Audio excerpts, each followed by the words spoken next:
औज़ुबिल्लाहिमिनश्शैतानिर्रजीम बिस्मिल्लाहिर्रहमानिर्रहीम। सैयद तौसीफ़ हाशमी एडवोकेट आपसे मुखातब हूँ। आज का हमारा टॉपिक है जी कॉन्स्टिट्यूशन ऑफ पाकिस्तान आर्टिकल 184(3), जिसके तहत supreme court of Pakistan suo motu action लेती है। इसकी जो डेवलपमेंट हुई 1973 से ऑनवर्ड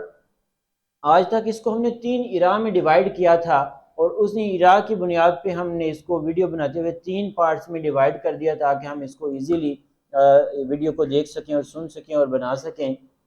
तो आज हम इसका तीसरा पार्ट करने जा रहे हैं। पार्ट 1 और पार्ट 2 की वीडियो यूट्यूब चैनल के ऊपर ऑलरेडी मौजूद है, आप उसको देख सकते हैं। बेसिकली ये जो टॉपिक है हमारा, ये 184(3), जिसके तहत सुप्रीम कोर्ट आज खुद नोटिस किसी केस के ऊपर लेती है या टेकअप करती है किसी मैटर को, उसकी डेवलपमेंट के हवाले से है कि 184(3) कॉन्स्टिट्यूशन ऑफ पाकिस्तान में डे 1 से मौजूद है। तो इनिशियली इसको किस तरह से इंटरप्रेट किया गया और जब इसको बाकायदा सो मोटो के तौर पर इंटरप्रेट किया गया, वो कैसे और किन बुनियादों पर किया गया और किन प्रोसीजर रिक्वायरमेंट को इसके अंदर से सेटिसाइड या ख़त्म कर दिया गया या इसको रिलैक्स कर दिया गया। और after this interpretation of suo motu action in regarding the 184(3), किस तरह से हमने फर्दर इसको एक्सरसाइज किया और किस तरह से इसकी फर्दर डेवलपमेंट हुई, आज हम वो देखेंगे। इसमें हमने प्रीवियसली देखा था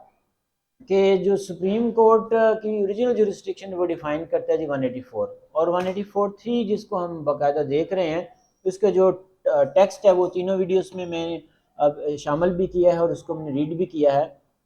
कि 184(3) का जो आर्टिकल है उसका टेक्स्ट इस तरह से है जी, without prejudice to the provision of article 199 the supreme Court shall, if it considers that a question of public importance with reference to the enforcement of any of the fundamental rights conferred by Chapter 1 of Part 2 is involved, have the power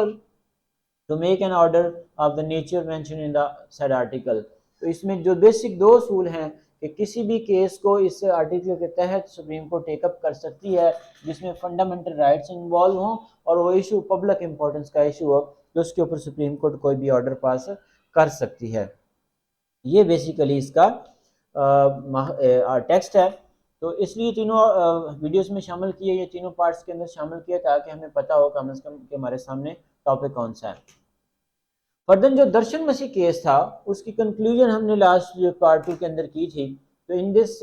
above discussion the Supreme Court decided that the article 184(3) not only allow to have the power, Darshan Masih case के अंदर जो previous development है उसके president मानते हुए जो new principal set किए गए 184(3) की इन्वोकिंग के हवाले से, इन्वोक के हवाले से, वो ये थे कि सुप्रीम कोर्ट जो है वो न सिर्फ एविडेंस गैदर कर सकती है, न सिर्फ पार्टीज को समन कर सकती है, बल्कि किसी भी केस को वो खुद से टेकअप कर सकती है, सुन सकती है on its own accord, which is Latin translate to as suo motu. तो ये सो मोटो का लफ्ज़ यहाँ पे आके इस्तेमाल हुआ इस सारी डेवलपमेंट के हवाले से। तो प्रीवियस डिस्कशन के ऊपर हम नहीं जाएंगे क्योंकि वो प्रीवियस वीडियोस मौजूद हैं, आप उसको पहले देख सकते हैं। लिहाजा हम इससे फर्दर चलते हैं कि यहाँ तक ये चीज़ सामने आ गई थी कि without any aggrieved party supreme court आज खुद नोटिस या सो मोटो ले सकती है किसी भी फंडामेंटल राइट की इंफ्रिंजमेंट की बाबत, और उसमें पब्लिक इंपॉर्टेंस का अगर इशू होगा इन असूलों के ऊपर, तो फिर वो पार्टीज को समन भी कर सकती है, एविडेंस भी गैदर कर सकती है किसी केस को खुद से टेकअप करते हुए। दर्शन मसीह केस के बाद की जो डेवलपमेंट है वो क्या है? दर्शन मसीह judgement important and most noticeable contribution to Article 184(3) was that it minimized discussion on the procedural requirements stipulated in its text in the most future judgments। इसने एक तो ये चीज़ की, क्योंकि इसमें जो इम्पोर्टेंट रोल प्ले किया वो कि डिस्कशन जो प्रोसीजरल रिक्वायरमेंट की थी कि अग्री पार्टी हो वो आगे पिटीशन फाइल करे, वो एविडेंस आके दे कि मेंटेनेबल है कि नहीं, वो आके साबित करे कि फंडामेंटल राइट इन्वॉल्व हैं या नहीं, वो आके साबित करे कि इसमें पब्लिक इंपॉर्टेंस का इशू है कि नहीं। ये सारी चीज़ें जो प्रोसीजरल रिक्वायरमेंट की डिस्कशन थी इसको मिनिमाइज कर दिया, जो कि फ्यूचर जजमेंट में रिफ्लेक्ट भी होंगी। The most activist chief justice Iftikhar Muhammad Chaudhry and Mian Saqib Nisar regarding the suo motu, ये सारे जानते हैं कि बल्कि बहुत सारे लोगों ने तो सो मोटो का लफ्ज़ या नेम या इसका तरीक़ेकार चीफ जस्टिस इफ्तार मोहम्मद चौधरी के दौर में सुना होगा, क्योंकि ये मोस्ट एक्टिविस्ट थे। और उसके बाद जो है मियाँ साकिब निसार साहब ने भी उनको फॉलो किया इस हवाले से, सो मोटो के हवाले से। और बेशुमार केसेस के अंदर मतलब बेशुमार केसेस को टेकअप किया गया जो पब्लिक इंपॉर्टेंस या फंडामेंटल राइट्स के हवाले से थे।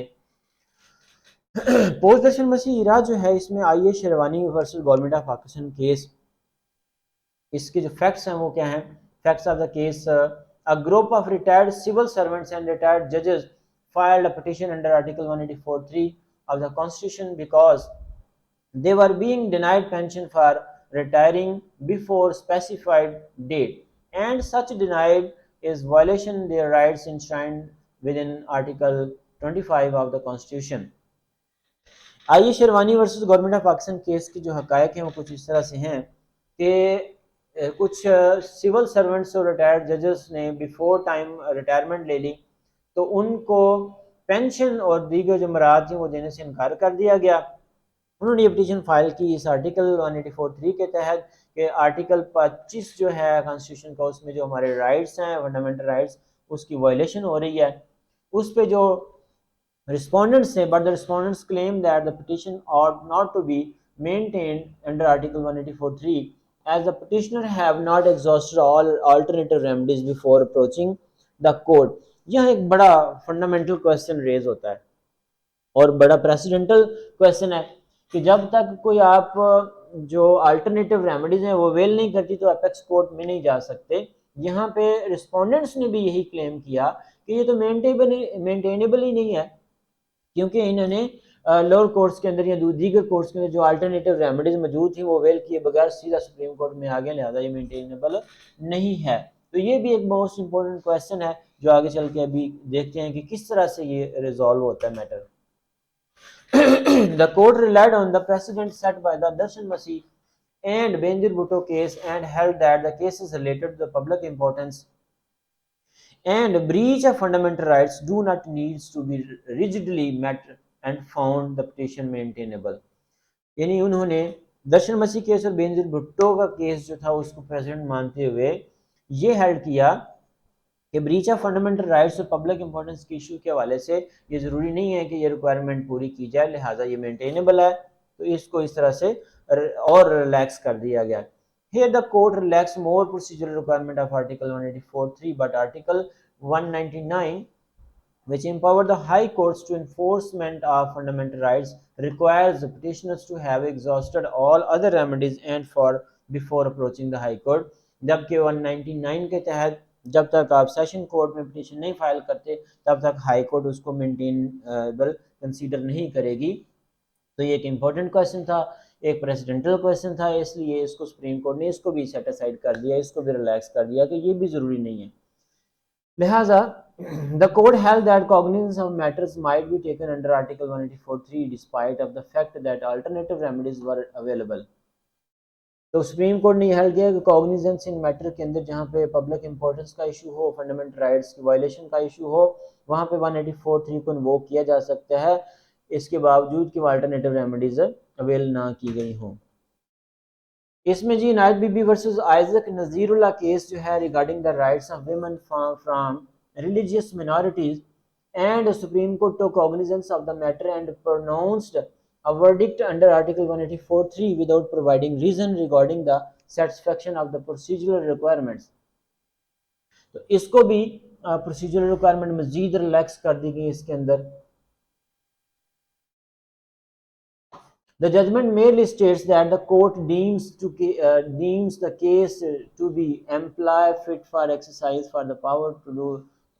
justice. सुप्रीम कोर्ट ने यह हेल्ड किया कि जस्टिस होना चाहिए और इसकी एक्सरसाइजिंग के लिए जो है ना ये रिक्वायरमेंट भी ज़रूरी नहीं है, लिहाजा ये जो फर्दर इसकी रिलैक्सेशन यहाँ पे मज़ीद आके हो गई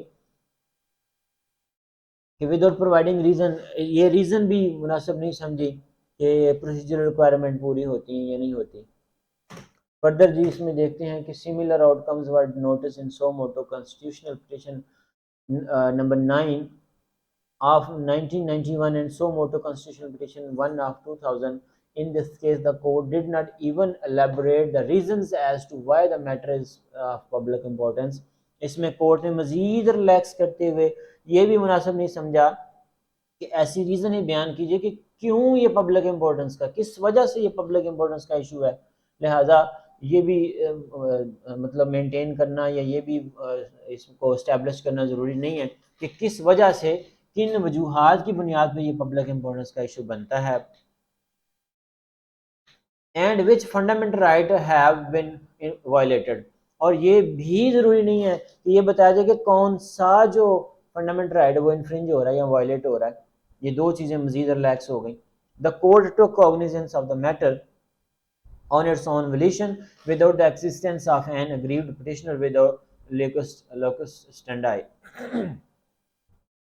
यानी बगैर किसी अग्रीव्ड पिटिशनर के सुप्रीम कोर्ट ने इसको अपनी मर्जी से ऑन इट्स ओन वोल्यूशन और ऑन इट्स अकॉर्ड इसको टेकअप किया। While in suo motu cases of 2000, जो प्रीवियसली हमने अभी डिस्कस किया है कि 2000 का जो केस है, pertain to the government of ban on political meetings, कि जिसमें इस ऑर्डर के तहत गवर्नमेंट ने बैन कर दिया कि कोई पॉलिटिकल मीटिंग नहीं होगी, यानी कॉरन मीटिंग, जलसे जुलूस, इस तरह की कोई चीज़ें, पॉलिटिकल एक्टिविटी नहीं होगी, मीटिंग्स नहीं होंगी। The court took cognizance and claimed that this action is violate the fundamental rights mentioned in article 15, 16, 17 and 19 of the constitution. तो कोर्ट ने ये क्लेम किया कि क्योंकि ये फंडामेंटल राइट जो आर्टिकल 15, 16, 17 और 19 के अंदर हैं, दिए गए हैं, कॉन्स्टिट्यूशन ने रिपब्लिक को दिए हैं, उसकी वायलेशन है, इसलिए उसके ऊपर उसको टेकअप कर लिया गया। In the both cases the court took cognizance of the matter bye news item. ये एक और बड़ा इंपॉर्टेंट डेवलपमेंट है, एक और बड़ा इंपॉर्टेंट क्वेश्चन आ गया सामने कि इन दोनों केसेस के अंदर सुप्रीम कोर्ट ने ये जो इंफॉर्मेशन ली थी कि ये काम हो रहा है या काम हो चुका है, वो न्यूज़ आइटम से ली थी, appearing in the national press. This way also relax the procedural requirement, यानी इसके जरिए एक और प्रोसीजरल रिक्वायरमेंट जो है वो रिलैक्स हो जाती है कि telegram and the news were not the conventional ways to the initiate the petition, but the difference between the both cases was that, एक तो ये है कि ना टेलीग्राम के जरिए कभी कोई ऐसा हुआ था बिफोर दिस केस, और ना कभी ये हुआ था कि किसी न्यूज़ से कोई इंफॉर्मेशन लेके ये मामला टेकअप कर लिया जाए। तो इसके अंदर क्या था बिटवीन द बोथ केसेस, ये डिफरेंस जो है वो क्या है। Telegram was addressed to the supreme court and asked for the remedy. Telegram और न्यूज़ आइटम्स के अंदर डिफरेंस ये था कि टेलीग्राम तो बाकायदा सुप्रीम कोर्ट के जज को एड्रेस किया गया था और उसमें प्रे की गई थी कि हमारी जान छुड़ाई जाए, इनके जो ओनर्स हैं, और अनफेयर अरेस्ट के हवाले से जो रेमेडी क्लेम की गई थी। But the other case, news articles were neither written with the intention of addressing the Supreme Court, nor did the pray for remedies। कि न्यूज़ आर्टिकल तो सिंपल एक इशू को डिस्कस किया गया था, उसमें ना तो सुप्रीम कोर्ट को एड्रेस किया गया था और ना उसे को प्रे की गई थी, ना कोई रेमेडी अवेल करने के लिए कहा गया था। लिहाजा इसमें और टेलीग्राम में ये डिफरेंस था। इस सारी डिस्कशन के अंदर जो आउटकम है वो कुछ इस तरह से जो डेवलपमेंट होके आती है, वो supreme court relax the procedural requirement for the initiating the article 184(3),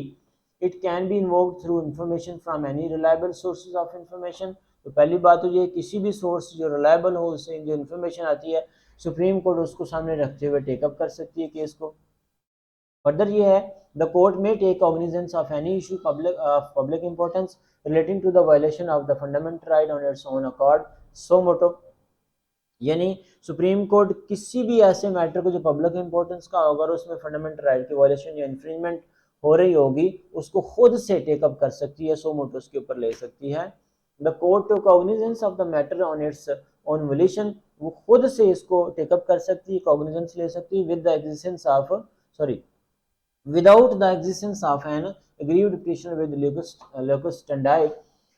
कि उसके लिए ये भी ज़रूरी नहीं है कि गरीब पिटिशनर आगे को फाइल करे पिटिशन को, रेमेडी मांगे, प्रे करे कि ये मेरा जो वायलेशन हो रही है इसको देखा जाए और इसको रोका जाए, ये भी ज़रूरी नहीं है। खुद से वायलेशन इसको जो है ना देख सकती है, टेकअप कर सकती है केस को। तो ये सारी की सारी चीज़ें, ये डेवलपमेंट 184(3) की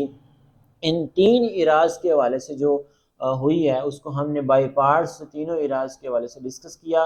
वन बाय वन, पार्ट 1 और पार्ट 2, पार्ट 3 के अंदर, और तीनों वीडियोस यूट्यूब चैनल के ऊपर मौजूद हैं, आप देख सकते हैं। मज़ीद क्वेश्चन या वीडियोस के लिए ज़रूर कमेंट्स कीजिएगा। बहुत शुक्रिया